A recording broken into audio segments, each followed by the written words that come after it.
What if I told you that love, as we know it, almost never existed? For tens of thousands of years, how women chose men had nothing to do with romance or vows. It was about pure, brutal survival. A wrong choice could mean starvation, predators, or even the death of her children. Imagine a world where love wasn't hearts and flowers, but blood, fire, and bone. Long before cities, before kings, before rings of gold, there was the Ice Age.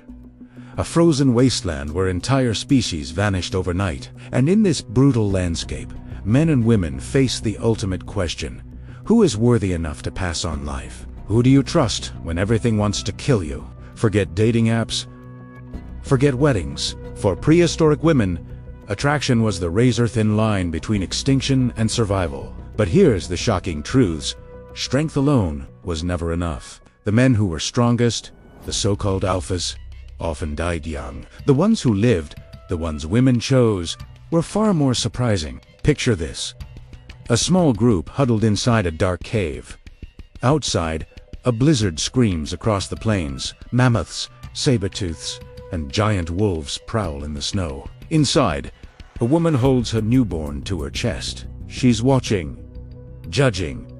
The hunters have returned. One drags in a bloody carcass, muscles still trembling from the kill. Another offers only scraps, his hands empty, his face exhausted. Who does she choose? The man drenched in blood, proof of his strength. Or the man who, too weaker, is still alive, still resourceful, still here to keep her child safe tomorrow? This was the real mating game. The very first dating game. Women weren't choosing flowers or jewelry, they were choosing survival. They looked at men the way nature looks at prey. Who can last? Who can protect? Who can feed?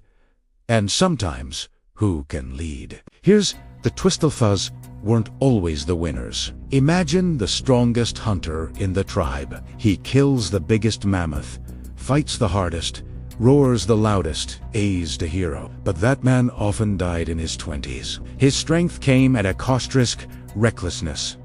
Blood spilled on the snow. What good is the strongest warrior if he doesn't live long enough to protect his children? The real prize, the hidden truth, is that women often chose the men who balanced strength with intelligence. The ones who knew when to fight, but also when to avoid it.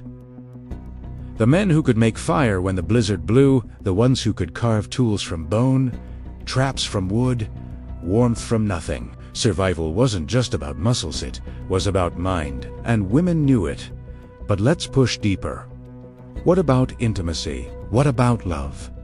Did it even exist in a world where death was so close? The answer may shock you. Bonds were real, but they were forged in hardship. To give birth in the Ice Age was one of the most dangerous acts a woman could face. Without a man to guard the fire, to stand against predators, she and her child could be gone in hours. So the bond wasn't just emotional, it was practical. It was life. And over time, that bond grew into something resembling what we now call marriage. But don't mistake it for romance. There were no white dresses, no ceremonias. Marriage was survival. It was an agreement. I will keep you alive if you keep life going. Still, attraction played a role. Prehistoric women weren't blind to signals of strength and vitality. Broad shoulders meant power. A deep voice meant maturity. Scars meant survival, proof that this man had faced death and won. But there was more. A man who could share food, who could lead others, who could gain the respect of the tribe. He had something more valuable than muscles, status. And status meant security. Now, here's the most haunting part. Not every woman had a choice. In some groups, powerful men controlled several women, leaving others with none. Some alliances were arranged between families, not individuals. Some women were taken by force. But even within this darkness, choice still existed. A glance, a whispered word, the secret sharing of food behind the fire. Sometimes love was born in the shadows. Sometimes, against all odds, there was tenderness. So who was the first alpha? Who was the first chosen man? Was it the strongest, the fiercest, Or the protector, the one who lived, who endured, who provided? The truth is messy. Some women chose strength, others chose safety. But together, those choices shaped us. Without them, we would not exist. Think about this.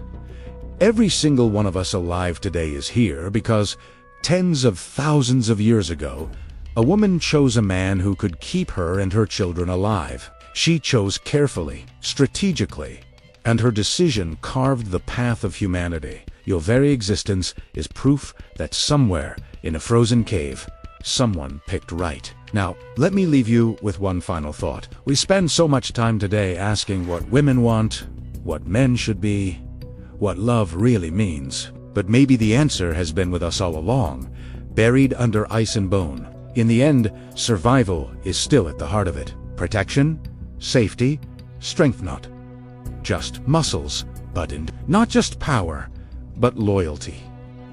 That's what built us. That's what carried us through fire and frost. So next time you wonder why we're drawn to the partners we are, remember, T's attraction was never about luxury. It was never about convenience. It was about life or death. And somewhere deep inside, beneath the noise of modern life, those primal rules still whispered to us today. If you found this, look into our past, as fascinating as I do, make sure to subscribe and hit that notification bell, because we're just getting started. Thanks for watching!